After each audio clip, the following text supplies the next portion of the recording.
पुरुषार्थ करना तेरा धर्म है, बाकी उसके साथ फिर प्रारब्ध का भी सहयोग हो जाएगा। लेकिन पुरुषार्थ ही नहीं करेंगे, सब पुरुषार्थहीन है, फिर काम भी नहीं होता है। लोग समझते हैं पहले ही हमको कोई बड़ा काम मिल जाए। काम कोई भी करो लेकिन करते रहो। नौकरी छोटी है, बड़ी है, कम पैसे की है, ज्यादा पैसे की है, लगन से, पुरुषार्थ से, हिम्मत से करते चलो।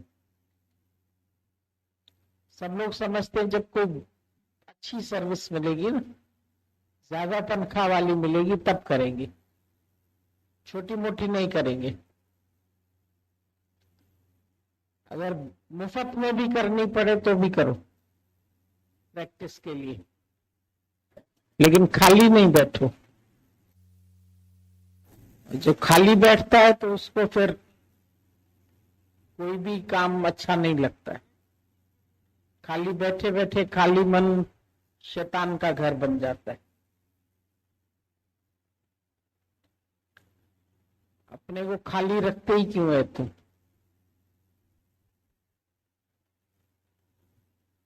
कुछ भी हम करते हैं या कर्म करते चलो ना, तुम उसमें कर्ता भाव है या ये है या वो है, ये सब क्यों सोचते रहते सारा दिन? यही अपने को मनोरंजन हल्का आप- क्यों नहीं रखते? स्मूथली काम करो ना। अंदर से निर्वासनिक होकर के जो भी कार्य सामने आता है उसको सहजता से करो। अब इसमें मेरा कर्ता भाव तो नहीं है, इसमें मेरे को इच्छा तो नहीं है, इसमें मेरा अहंकार तो नहीं है, इसमें मेरा मोह तो नहीं है। सारा दिन यही सब जांचते रहोगे, दिमाग खराब हो जाएगा। लेकिन हल्के होकर के जो भी कार्य सामने आता है भगवान का ही कार्य है, ऐसा समझ के करते चलो, तो कभी भी खिन्नता नहीं आएगी, उलझन नहीं आएगी।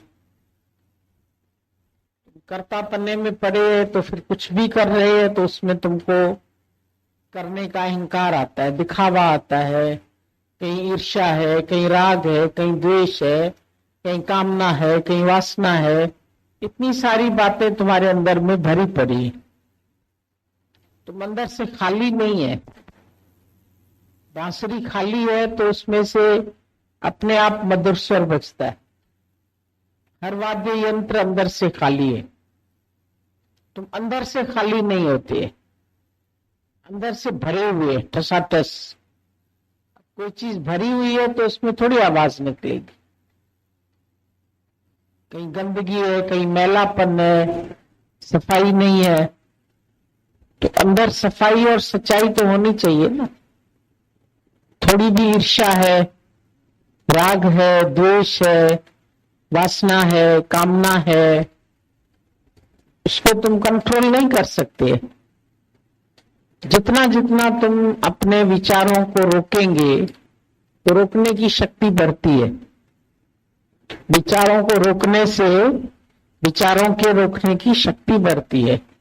विकारों को रोकने से अंदर की ऊर्जा जो है, तुम्हारी शक्ति जो है वो डेवलप होती है। जब तुम्हारा मन जो है विकारों में बह रहा है तो तुम्हारी शक्ति वेस्ट जा रही है।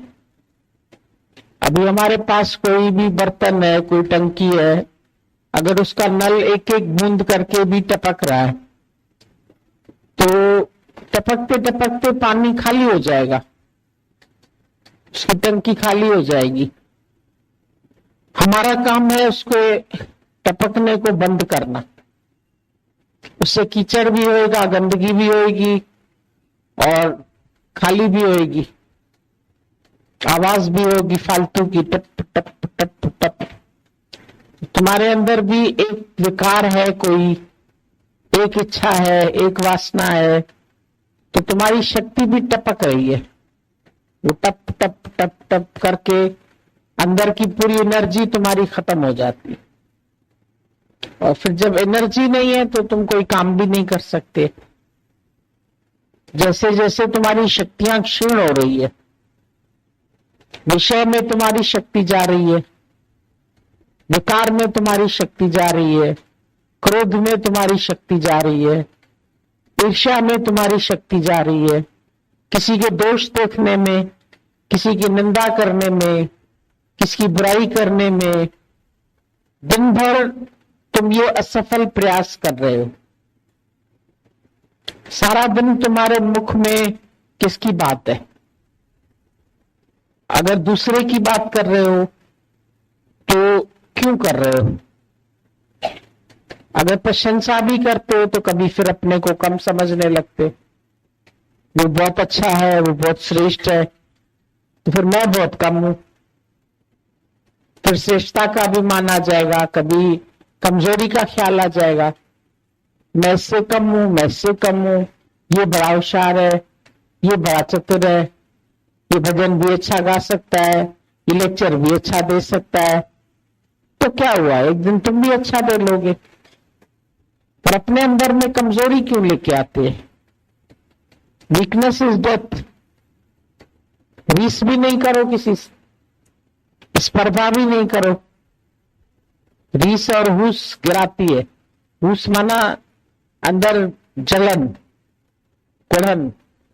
कभी बाहर से तुम नहीं बोलते, किसी को देखते हैं, किसी की प्रोग्रेस देख रहे हैं, कोई पैसे में बढ़ रहा है, कोई बुद्धि में बढ़ रहा है, कोई ज्ञान में बढ़ रहा है, कोई एजुकेशन में बढ़ रहा है, तो तुमको अंदर जलन हो रही है। वो कुड़न और जलन जो है वो तुमको आगे नहीं बढ़ने दे रही। जैसे वो बोल रहे हैं हमारे साथ वाले अच्छी नौकरी कर रहे हैं, अच्छा काम कर रहे हैं, हमारे पास नहीं है, तो वो भी कुड़न होती है ना अंदर। तो जो कार्य सामने आएगा वो भी नहीं करोगे।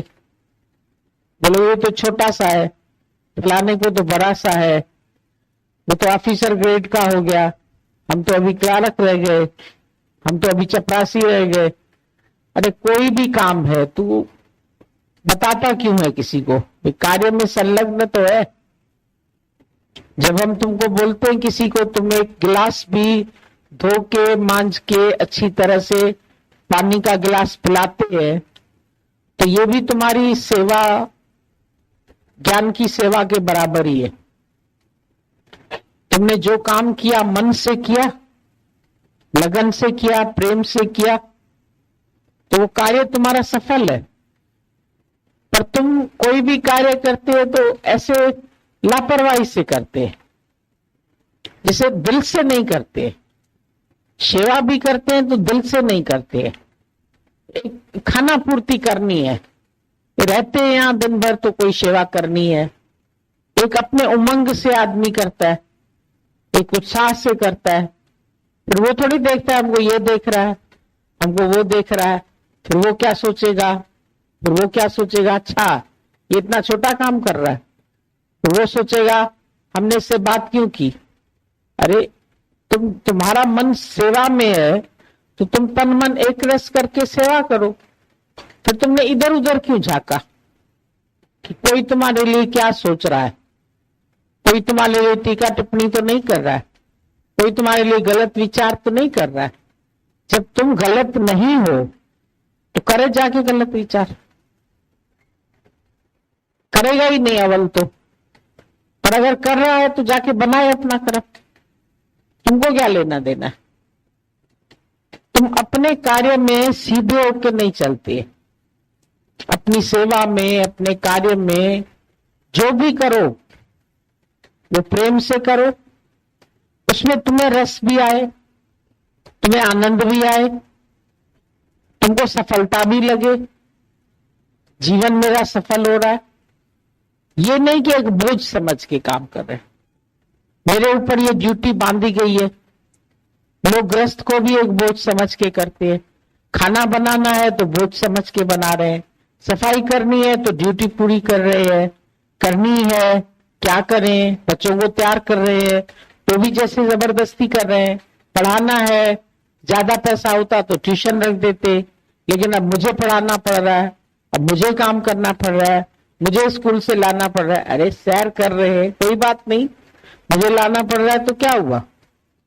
तो हर काम को तुम आनंद पूर्वक नहीं करते। ज्ञानी हर काम को आनंद पूर्वक करता है और ऐसा समझ के करता है, अरे शुक्र है भगवान सेवा लायक बनाया, कैसा भी कार्य दिया लेकिन सेवा के लायक तो बनाया। चाहे झाड़ू लगाना पड़ा, चाहे पोछा लगाना पड़ा, चाहे बर्तन साफ करना पड़ा, चाहे खाना बनाना पड़ा, चाहे नौकरी करनी पड़ी, चाहे बिजनेस करना पड़ा, प्रेम पूर्वक करो। खाली बैठोगे नहीं, खाली बैठोगे तो खाली मन तो शैतान का घर है, इधर उधर ख्याल जाएंगे, वृत्तियां चंचल होगी, और वृत्तियां चंचल होगी तो उसमें भी शक्ति क्षीण होगी। जब तुम्हारी वृत्तियां चंचल है तो उसमें तुम्हारी वृत्ति एकाग्र तो नहीं है, और एकाग्र नहीं है तो शक्ति भी नहीं है, उसमें शक्ति क्षीण हो रही है। फिर कुछ ना कुछ सोचते रहोगे, किसी ना किसी के विषय में सोचते रहोगे, कोई अच्छा है कोई बुरा है, उसने ऐसा क्यों किया। फिर अपने लिए भी सोचते हो, फिर ये मेरी प्रारब्ध है कि मेरी इच्छा है कि मेरा कर्म बन रहा है कि मेरा क्या हो रहा है। इतना सब लंबा चौड़ा सोचने के लिए तुम्हें कहा किसने, हुआ तो हो गया। उसने बोला भाई तुम्हारा जो घोड़ा था वो खो गया, कल तो उसका बहुत अच्छा दाम मिल रहा था, तो तुमने बेचा क्यों नहीं। बोला बस मैं इतना जानता हूं, खो गया। बेचा क्यों नहीं, अच्छा दाम मिल रहा था, ऐसा हो रहा था, ये है मन की हलचल। आज इतना पता है खो गया, खो गया तो खो गया, खत्म बात। फिर ले आया 10 घोड़े साथ में, बोला तो बहुत अच्छा है घोड़ा, अच्छा हुआ खो गया, अब तो 10 घोड़े लेके आया। बोला फिर तुम उसी चीज को कह रहे हो अच्छा है, कल कह रहे थे ये बुरा है, आज कह रहे अच्छा है। अब मैं जानता हूं वो 10 घोड़े लाया है, बात खत्म। फिर उसके ऊपर बेटा चढ़ के गया, जब बेटा चढ़ के गया तो बेटे की टांग टूट गई, गिर गया। बोला बेकार है तुम्हारा घोड़ा, आज तुम्हारे बेटे की टांग ही तोड़ दी उसने, वापस ही क्यों आया। न आता वापस, न बेटा चढ़ता, न तेरी उसकी टांग टूट गई। फिर तुमने टीका टिप्पणी की। वो बेचारा ब्रह्मज्ञानी संतुष्ट आदमी, तो हो गई, अब उसका इलाज करना है, ठीक है, टांग टूट गई तो टूट गई, अब क्या करे उसके लिए। अब पता थोड़ी था कि घोड़े पे चढ़ेगा तो गिरेगा और टांग टूटेगी। तुम घर से निकलते हो, तुम्हें थोड़ी मालूम है तुम्हारा एक्सीडेंट होना है, तुम्हारा सिर टूटेगा या टांग टूटेगी या बांह टूटेगी या कार टूटेगी, क्या होगा, कुछ पता है क्या। फिर मैं इस रास्ते से ना जाता तो ना होता, फिर मैं थोड़ा देर से निकलता, थोड़ा ऐसा करता, थोड़ा वैसा करता। ये सब जो आगे के विचार करते रहते हैं ना, कभी कुछ ख्याल कर रहे हैं, कभी कुछ ख्याल कर रहे हैं, कभी कैसा सोच रहे हैं, कभी कैसा सोच रहे हैं, तो इसमें तुम्हारा दिमाग जो है वो मेरी गो राउंड की तरह घूमता रहता है। फिर उसके बाद दूसरे दिन ऐलान हो गया, भाई देश में लड़ाई लगी है, जितने नौजवान है सब भर्ती हो जाए, सबको युद्ध में जाना है। अब इसकी टांग टूटी हुई है तो कैसे जाता। और के घरों के बच्चे गए, जवान जवान लड़के, तो उसकी मां को दुख होने लगा, भाई हमारे बच्चे जा रहे हैं, पता नहीं जीवित लौटेंगे या नहीं लौटेंगे, क्या होगा क्या नहीं होगा, मर न जाए, खत्म न हो जाए। ये बेचारा मस्त बैठा है, अच्छा है तेरे बेटे की टांग टूट गई, कम से कम तेरी आंखों के आगे तो रहेगा।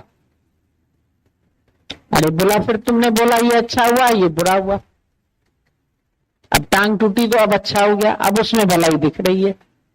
ज्ञानी ने पहले ही भलाई देख ली, तुम करो भला हम भलो न जानो, इसमें भी ईश्वर तेरी कोई भलाई छिपी है, हम नहीं जानते कि इसमें मेरी क्या भलाई है।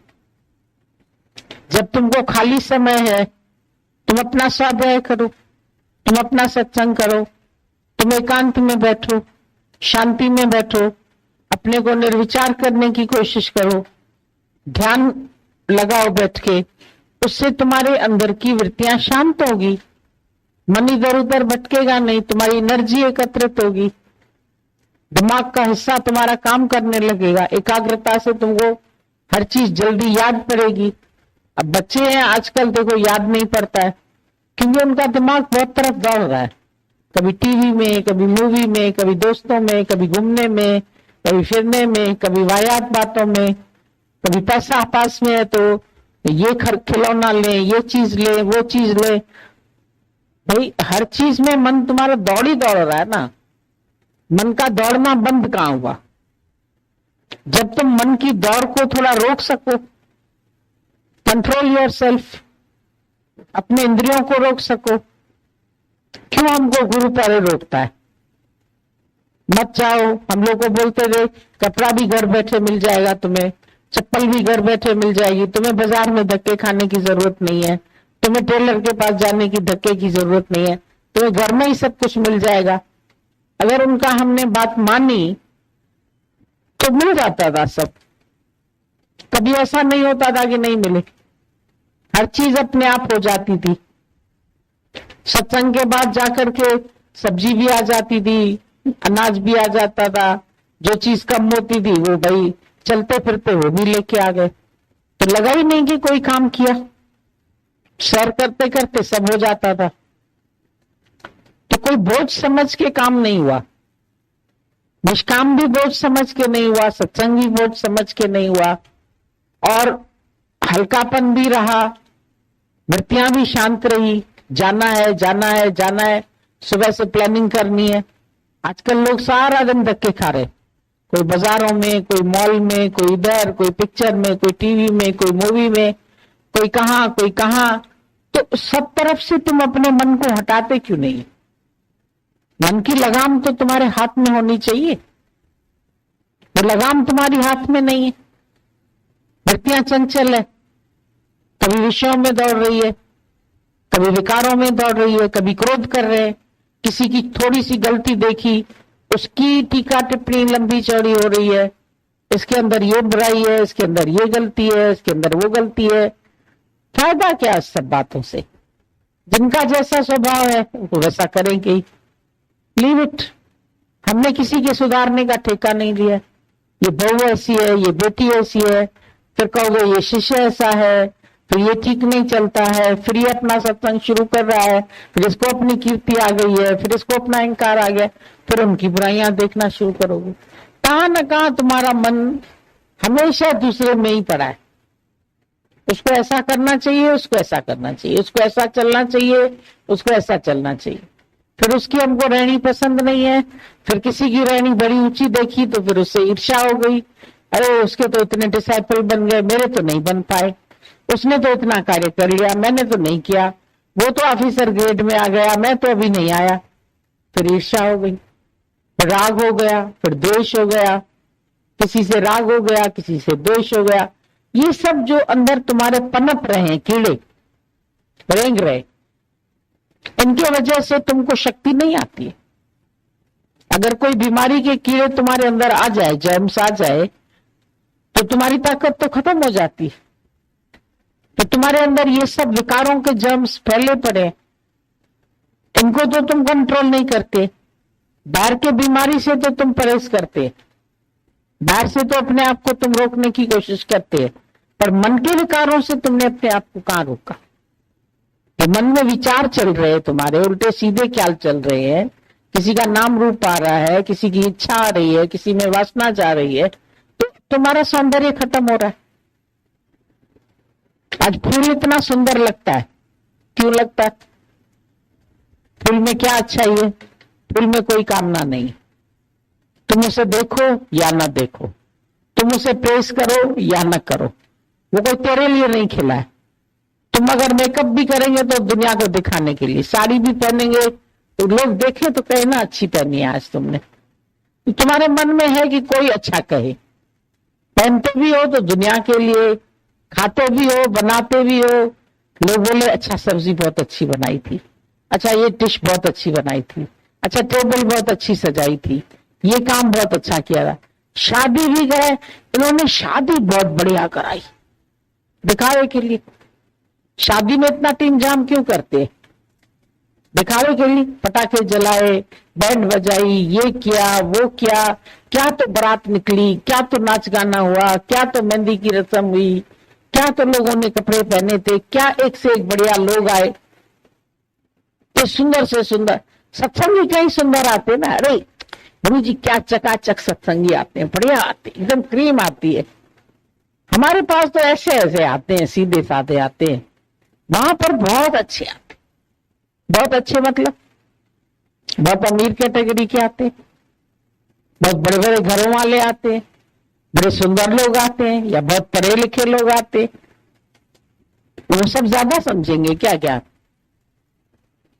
ये नहीं समझेंगे। बेचारा कबीर तो नहीं पढ़ा लिखा था, रविदास तो नहीं पढ़ा लिखा था, सुदामा तो बहुत सीधा साधा था, लेकिन कृष्ण के साथ उसकी दोस्ती, कहां वो एकदम गरीब ब्राह्मण और कहां कृष्ण एकदम भगवान।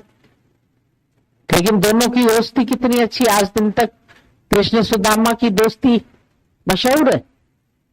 कैसा भी आया, फटेहाल आया तो उसको अपने गले से लगा लिया, उसको प्यार किया, अपने दांतों से बैठ के उसके कांटे निकाले, उसके पैर धोए, कितनी नम्रता दिखाई। क्या उसने गंदा देखा? क्या उससे नफरत किया? क्या उससे उसने वैर किया? क्या उसकी कीचड़ देखी? क्या उसके विकार देखे? उसके मन का सौंदर्य देखा। तुम अपने मन को सुंदर बनाओ ना। तन सुंदर है या काला है उससे कोई फर्क नहीं पड़ता है। कृष्ण भी सांवरा है ऐसे तो, लेकिन कृष्ण का सांवलापन नहीं उसका सौंदर्य। लड़की सांवली है तो कहेंगे तो काली है, हमें तो गोरी चिट्टी लड़की चाहिए। अब गोरी चिट्टी है लेकिन अंदर विकारी है, अंदर ईर्ष्या है, अंदर चतुराई है, अंदर चालाकी। फिर क्या करोगे ऐसी गोरी लड़की? और कोई सांवला भी है लेकिन अंदर बाहर से शुद्ध है, प्योरिटी है, सच्चाई है, सफाई है, प्रेम है उसके अंदर में। तो ज्ञानी क्या देखता है? ज्ञानी देखता है प्यार, ज्ञानी देखता है सरलता, ज्ञानी देखता है सहजता। तुम भी सहजता में आ जाओ, सरलता में आ जाओ, प्रेम में आ जाओ, नम्रता में आ जाओ, अपने अंदर में ऐसे गुणों को डेवलप करो। तुम कर सकते हो, ये नहीं कि नहीं कर सकते हो, मेरा स्वभाव ही ऐसा, ऐसा नहीं है। स्वभाव को भाव से चेंज कर सकते। मेरा क्रोधी स्वभाव है, कोई बात नहीं, था, है नहीं बोलो, था। अब कैसा है? अब क्रोध को मैंने प्रेम में परिवर्तित कर लिया।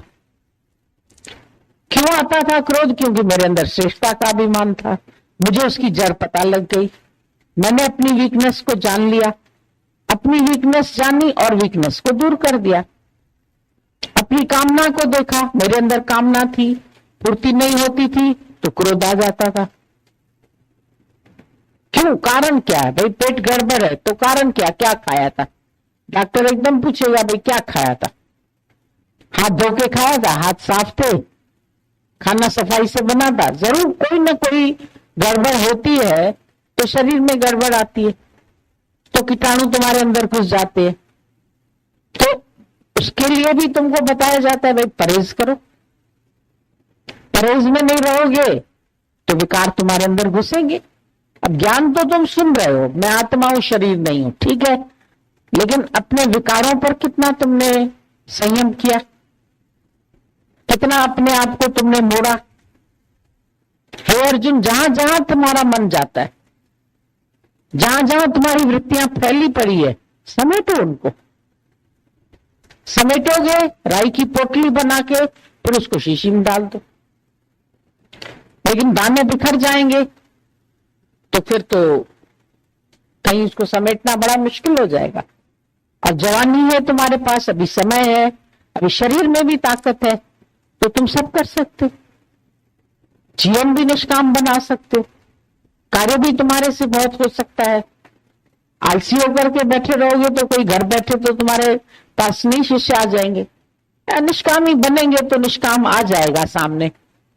ऐसा नहीं, पहले प्रयत्न करना पड़ता है। हर चीज के लिए पहले प्रयत्न करना पड़ता है। ऐसा नहीं है कि अपने आप घर बैठे आ जाता है। अब जो साबुन बनता है, कोई सर्फ बनता है, ऐड कितना देते हैं उसका, उसके लिए कितने खर्चे करते हैं, तब जाके उनकी चीज मार्केट में बिकती है। अब वो प्रयत्न न करें, ऐड न दें, उनका खर्चा न करें या उसको उसकी अच्छाइयां न बताएं, तो कैसे किसी को पता चलेगा कि मार्केट में क्या अच्छी चीज आई है। फिर जाकर के तुम पूछते हैं भाई ये चीज आई है क्या मार्केट में, फिर आई है तो तुम उसको लेके आते हैं, फिर उसको यूज करके देखते हैं। फिर यूज करने के बाद भी अगर नहीं अच्छी निकलती है तो वो चीज फिर नहीं चलती है। जब अच्छी चलती है तो उसकी अपने आप ही नाम फैल जाता है, ये कंपनी की चीज अच्छी है, इस कंपनी का प्रोजेक्ट लेना चाहिए, इसको लेंगे तो इससे लाभ होगा। तो जीवन में तुम्हारा चरित्र भी तो लोग देखेंगे ना। खाली तुमने ज्ञान सुना दिया तो काम नहीं बनेगा, पर उसके साथ फिर तुम्हारा कैरेक्टर कैसा है। Knowledge without character is for evil only. अगर ज्ञान है, बकबक किया, बहुत सुना भी आए, लेक्चर भी दे के आए, सत्संग भी करके आए, भजन भी गा के आए, लेकिन आपसी द्वेष गया ही नहीं, द्वैत गया ही नहीं, घर में रहनी बनी ही नहीं, घर में झगड़े की भावना रही, आपस में 4 व्यक्ति है, घर में खटपट खटपट खटपट चल रही है। बाहर जाके लेक्चर दे आते हैं, बहुत अच्छा, बहुत मधुरता है, बहुत प्रियता है, बड़ी मुस्कुराहट है, हेलो हाय करके आते, सब लोग बहुत उसकी प्रशंसा करते, बहुत अच्छी है, बहुत अच्छी है, बहुत अच्छी।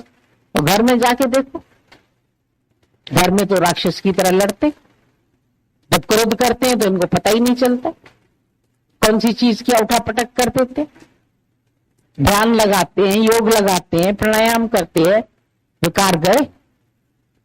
तो विकार नहीं गए, विकारों का अधिकार समझ लो, विकारों को टर्न कर लो, उनकी शक्तियों को मोड़ के उसको कार्यान्वित करो। पानी की शक्ति जा रही थी, पानी को रोका गया, रोक के इलेक्ट्रिसिटी बनाई गई, इलेक्ट्रिसिटी से आज इतने काम होते। रोका गया तो शक्ति बनी ना उससे, रोका ही नहीं जाता, पानी का बहाव बहता जाता, तो कहां से इलेक्ट्रिसिटी बनती, इतने बड़े बड़े बांध बनते, उनसे ताकत होती है ना। तो तुम भी जीवन में अपने जब तक किसी चीज का कंट्रोल नहीं करेंगे, खाने का कंट्रोल, पहनने का कंट्रोल, बोलने का कंट्रोल, हर चीज का कंट्रोल।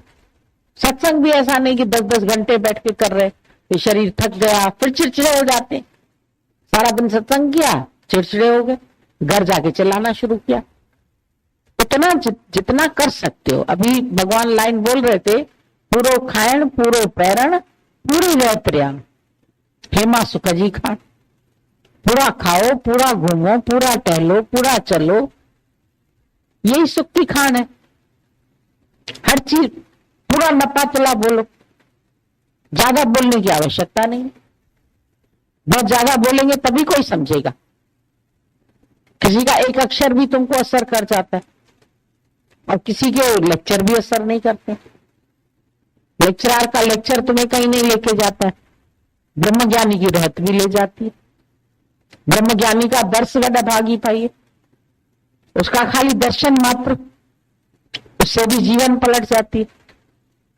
बाद में ब्रह्मज्ञानी का केवल चरित्र रह जाता है, शरीर तो नहीं रहता है। आज हम देखते हैं गीता भगवान के समय में सत्संग हमारा मुश्किल से 100 लोग होंगे, मुश्किल से 70, 80, 100, अब इतने सारे हो गए। तो अब किसने बढ़ाया? हमने तुमने नहीं बढ़ाया, उनके चरित्र ने बढ़ाया। भले वो शरीर में न रहे, लेकिन शरीर में नहीं रहने पर भी उनका आदर्श तो रहा, उनका चरित्र तो रहा। उसके बाद उसकी वैल्यू और बढ़ जाती। आज राम की, कृष्ण की, भले वो शरीर से कब के चले गए, आज भी उसकी गीता और रामायण हम क्यों पढ़ते? रामायण आती थी कैसे, हम लोग सब काम छोड़ के देखने बैठ जाते थे। क्यों उसमें अट्रैक्शन होता था? क्यों कृष्ण की लीला में अट्रैक्शन होता है? क्यों हम उस चीज को देखना पसंद करते हैं? देखो, कोई ऐसे गंदे दृश्य हो, आसुरी प्रवृत्ति वाले दृश्य हो, वो देखने से तुम्हारे मन की वृत्तियां भी गंदी होती है। पर कोई तुम सत्संग की वाणी भी देखो या सुनो या बोलो या ऐसे एटमॉस्फेयर में रहो, तो उसका इफेक्ट तुम्हारे ऊपर कैसा पड़ता है? डिफरेंट होता है ना। देखने से, सुनने से, बोलने से, सब चीज से उस चीज का तुम्हारे ऊपर प्रभाव पड़ता है। तो इसीलिए गुरु बोलता है ऐसे गंदे नावल भी नहीं पढ़ो, ऐसे गंदे दृश्य भी नहीं देखो, ऐसी वाहियात पिक्चरें भी नहीं देखो। कई लोग बैठ के आधी आधी रात तक फालतू पिक्चरें देखते, पिक्चरों में धक्के खा रहे। क्यों खा रहे धक्के? हम ना उससे भी शिक्षा लेके आते। गीता भगवान को कई लोग बोलते हैं ना वहां भी गए ना हम, तो फिर वहां से भी ना हम कोई शिक्षा लेके आए। बोले तो ब्रह्मज्ञानी से शिक्षा नहीं ले सकते हो, बाकी वहां से शिक्षा लेके आते। जब एक ब्रह्मज्ञानी का चरित्र तुम्हारे सामने है, उतना ही वक्त अगर तुम 3 घंटा ब्रह्मज्ञानी के पास आ जाते, उतना ही 3 घंटे तुम जाके किसी की निष्काम सेवा करके आते। 3 घंटा जो वाया तुम पिक्चर में बैठे, waste of time, waste of sight, waste of energy, waste of money, और फिर एटमॉस्फेयर गंदा। लोग कैसे कैसे बैठे, उनके वाइब्रेशंस कैसे, कोई सिगरेट वाले, कोई शराब वाले, कोई जुआरी बैठे है, कोई व्यभिचारी बैठे है, कोई वासना वाले बैठे हैं, कोई कामी बैठे हैं, कोई क्रोधी बैठे। वहां पर क्या सारे अच्छे लोग बैठे? साधु संगत है वहां कोई? पर साधु संगत का कितना प्रभाव, सबके मिले जुले वाइब्रेशन से। ये नहीं कि केवल गुरु के, यहां जो बैठने वाले हैं उनको भी शुद्ध पवित्र होकर बैठना चाहिए। क्योंकि जो तुम्हारे बगल में बैठा है ना, अगर उसके मन में भी गंदा विचार है तो उसका भी इफेक्ट तुम्हारे पास आता है। दादाजी तो हम लोग को बोलते थे एक एक दूसरे से 5-5 फुट की दूरी पर बैठो, जगह होती थी तो इतनी दूर दूर बिठाते, बोले नहीं तो उसके भी वाइब्रेशंस तुम्हारे को असर कर जाए। घर में तुम 2 व्यक्ति रहते हो, अगर एक के मन में खिन्नता होगी तो दूसरे के मन में भी आ जाएगी। तो दोनों को अपने मन को संतुष्ट रखना पड़ेगा, अपने को शांत रखना पड़ेगा। और ब्रह्मज्ञानी तो अपने आप को बहुत ही कंट्रोल में रखता है, तो उसका तो फिर क्रोधी व्यक्ति पर भी प्रभाव पड़ जाता है। ज्यादा स्ट्रांग होते हैं उसके वाइब्रेशंस। अब जितना ज्यादा शक्तिशाली चुंबक होगा तो कम शक्तिशाली वाले चुंबक को भी घसीट लेगा। तुम्हारे अंदर की जो एनर्जी है, तुम्हारे अंदर की जो पावर है, तुम उस पावर को क्यों नहीं पहचानते और उसको डेवलप करो, उनको वेस्ट मत करो। जब जब तुम बुरे ख्याल कर रहे हो तुम्हारी शक्ति जा रही है, जब तुम किसी के लिए बुराई कर रहे हो तो भी शक्ति जा रही है।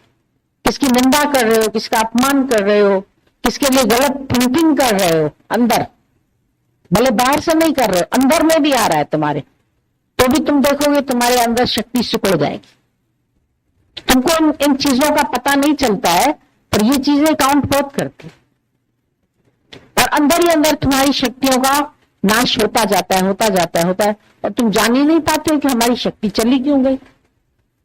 सत्संग में आके तुम्हारी शक्ति बढ़ती है, क्यों? क्योंकि यहां सबकी जड़ चेतन के दिल की आशीर्वाद तुमको मिलती। जहां सत्संग होता है तो केवल सत्संग ही होना चाहिए, वहां फिर अटसंग नहीं होना चाहिए। अभी हम यहाँ टीवी रखें, वीडियो रखें और चीजें रखें तो देखो तुम लोग की वृत्तियां और खराब हो जाएगी। इसलिए हम नहीं रखते ऐसी कोई चीज, फिर तुम लोग का मन उसमें भागेगा, उसमें भागेगा। या कोई ऐसी बातें करता है तो भी हम बोलते नहीं करो ऐसी बातें, किसी नाम रूप की बात नहीं करो, किसी के वैर विरोध की बातें नहीं करो, किसी के घर की बातें नहीं करो, व्यवहार की बातें नहीं करो, संसार की बातें नहीं करो, खबरों की बातें नहीं करो। इन सब बातों से तुम्हारे चर्चा से मतलब ही क्या है? एक दूसरे से भी बोलते हो कि ज्ञान के अलावा कोई और बात नहीं करो।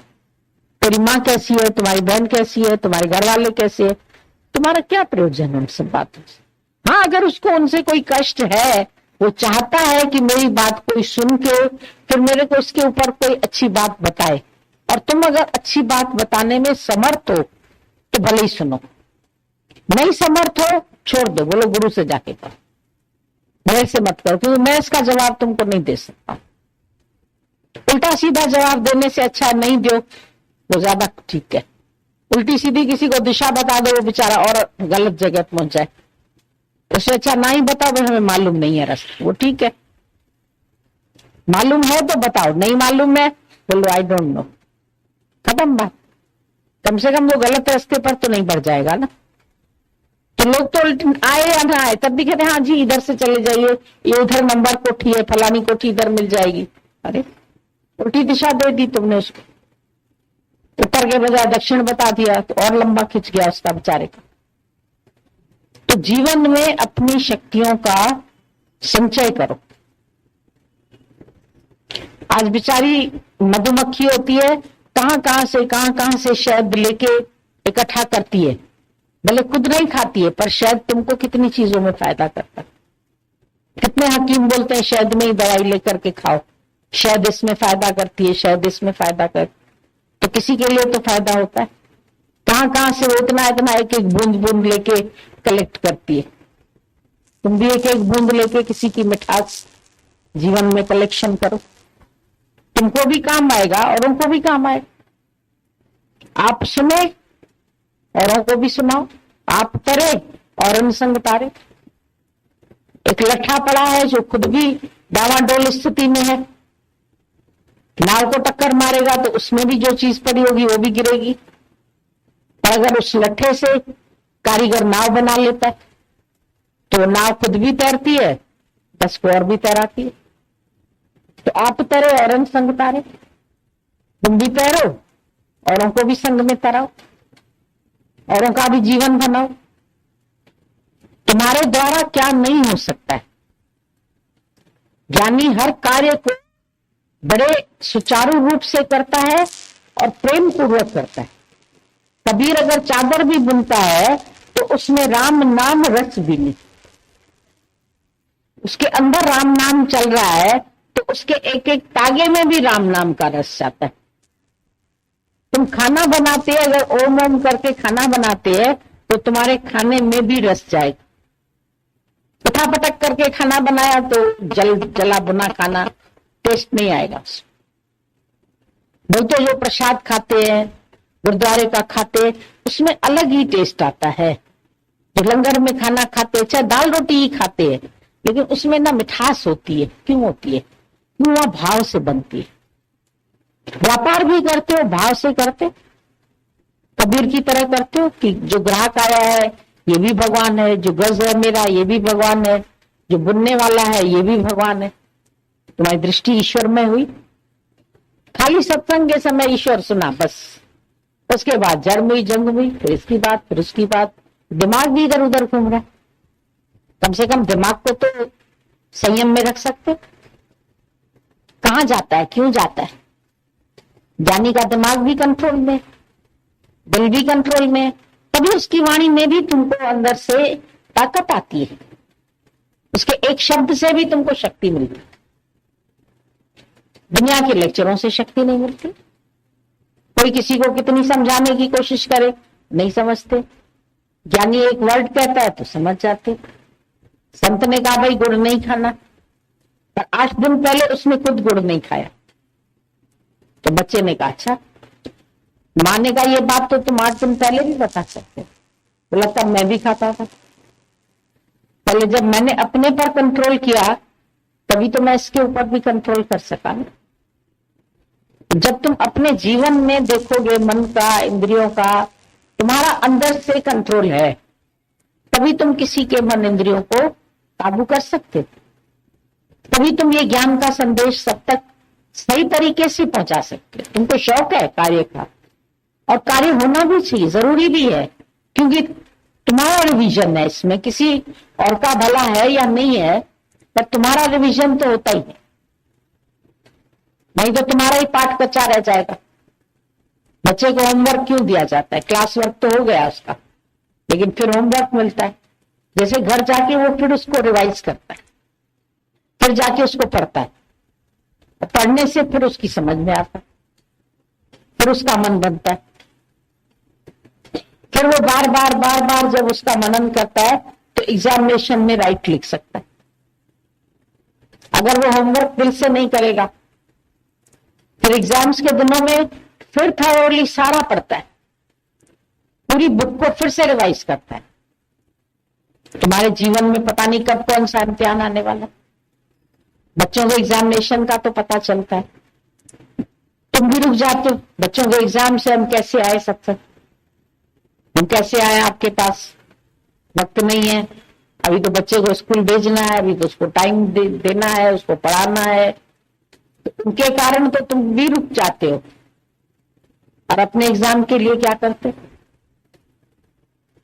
हमारी जीवन में कितने एग्जाम्स आने वाले, हम खाली किसी को बोलते अच्छा सत्संग सुनने के बाद जाना, तो भी कहते नहीं भाई हमें तो घर की याद आती है, बच्चों की याद आती, भाग जाते।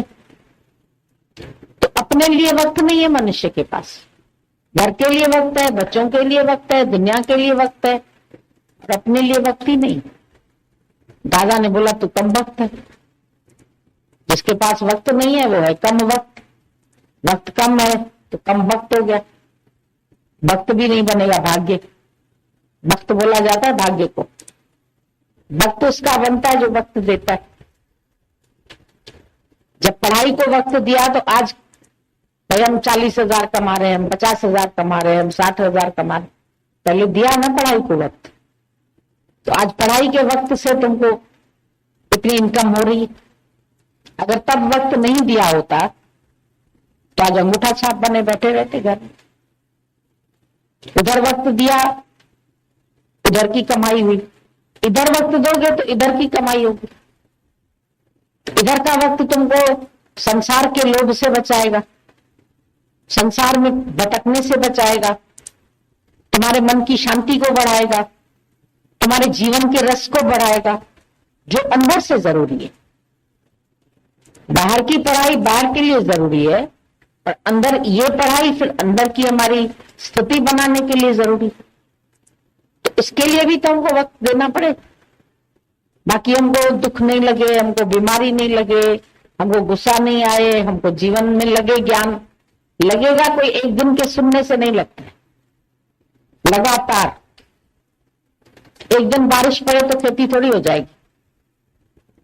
चौमासा भगवान ने बनाया, हर चीज का 4-4 महीना बनाया, 4 महीना गर्मी, 4 महीना बारिश, 4 महीना सर्दी, तो 4-4 महीना क्यों ऋतुएं दी? एक दिन दे देता, तो एक दिन की सर्दी से तुझे क्या मजा आता? एक दिन की गर्मी से भी कोई फर्क न पड़ता, और एक दिन की बारिश तो ऐसे ही खेती में हवा में सूख जाता, उस पानी का तो कोई असर ही ना होता।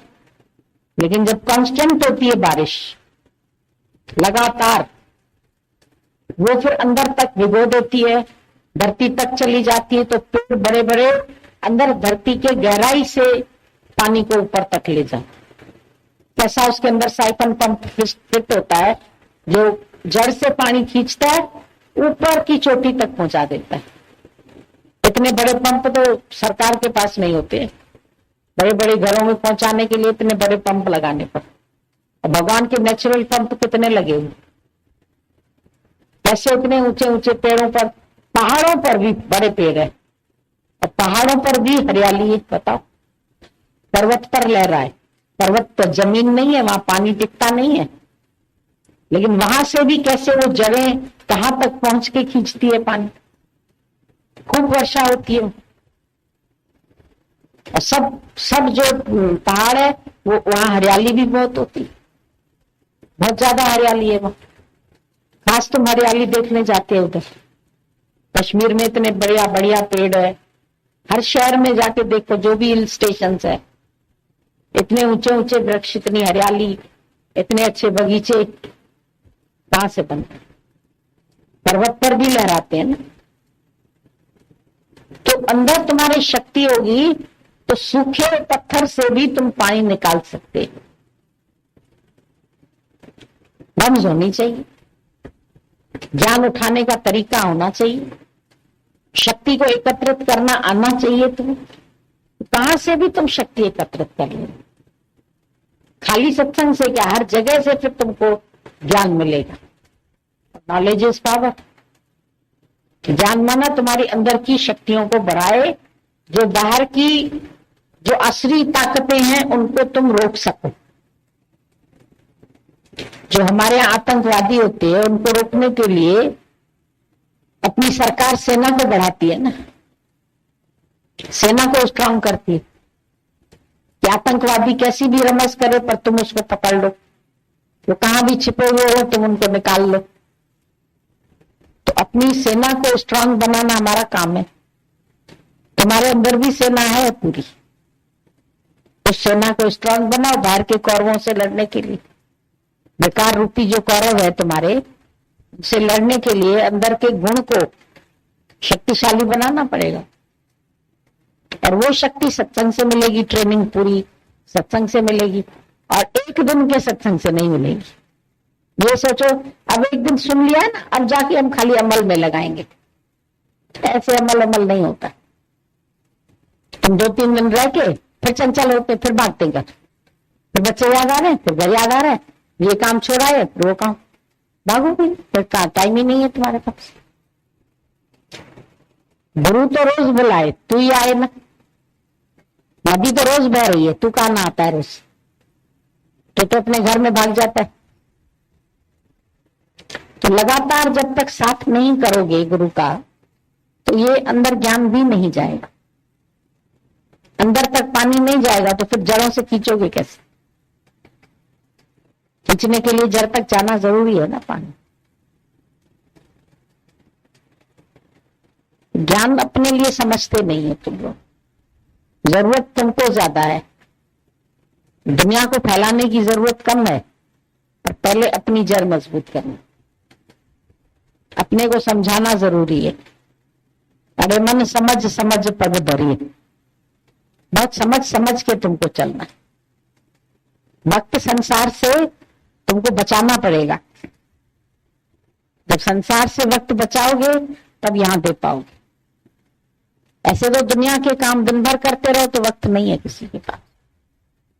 बिजनेस भी दिन भर करते रहो, काम भी दिन भर करते रहो, घर में बैठो तो कोई ना कोई काम निकल आता। आज टूटा है, आज फटा है, आज कमरे की सफाई करनी है, आज किचन की सफाई है, आज गेहूं की सफाई है, तो आज चावल की सफाई है। घर के भी काम रोज निकल आए। आज कपड़े की धुलाई है, आज कपड़े की प्रेस है, हजारों काम है घर के, पर हर एक कामों को फेंक के तो निकल आता है। फेंकने पड़ते हैं, कभी कभी देख के भी अनदेखा करना पड़ता है, तब छोड़ पाते हैं। ये तो काम तो बहुत दिखते रहते हैं, ये भी जरूरी है, ये भी जरूरी है, ये करके फिर जाएंगे सत्संग, तो फिर ही हो जाती है। फिर नहीं पड़े रहोगे, फिर तो मौत आ जाएगी, फिर एक दिन तो मौत भी आ जाएगी ना, फिर कब करेगा? कभी कबीर ने बोला काल करे आज कर, आज करे सो अब, कल में परलय होगी तो फिर करेगा कब? घर वाले तो कहेंगे तुम्हें, सुन लिया ना एक बार, समझ नहीं है क्या तुम्हारे को? रोज तो गुरु एक ही बात बताता है, अब बैठो घर में। अच्छा बोलो घर में बैठ के क्या करें? घर में कौन सी नई बात होती है क्या कुछ? घर में भी रोज वही खाना है, वही नहाना है, वही कपड़ा धोना है, वही काम करना है। घर में नया काम है क्या कुछ? घर में भी कुछ नया नहीं, यहां भी कुछ नया नहीं। नया नहीं है पर जरूरी बहुत है, वो कार्य भी जरूरी है। रोज का नहाना तो दिन भर फ्रेश रहते, तो रोज का सत्संग रोज की फ्रेशनेस के लिए जरूरी नहीं है। एक दिन नहीं नहाते तो आज बड़ा किचकिच लग रही, नहाए नहीं है ना सुबह से, किचकिच हो रही। पूछे ना पूछे तुम्ही को किचकिच हो रही है। बाहर से तो अच्छे लग रहे हो, लेकिन अंदर वाला कह रहा है आज नहाए नहीं है ना, आज नहाए नहीं है ना, तो टिक टिक करता रहेगा। तो सत्संग नहीं सुनते तो ये नहीं लगता है आज सत्संग नहीं सुना है ना, आज नहीं सुना है ना, ये भी होनी चाहिए टिक टिक। आज गुरु का साथ नहीं किया ना, आज गुरु का दर्शन नहीं किया ना, तो शाम सवेरे दर्शन पे जब मिल जाए तो फिर जीवन बन जाती है।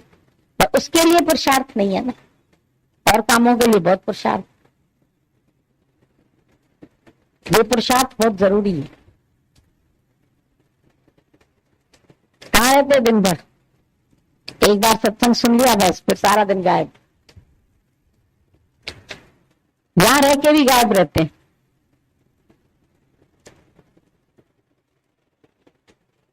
मन के अंदर शौक नहीं है इस चीज के, इसके लिए भी शौक चाहिए। क्या है समझ में? शक्ति कम है तभी तो बेचैन हो जाते।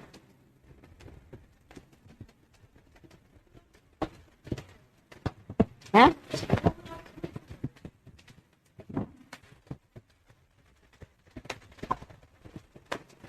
अभी समझ में ही नहीं आया।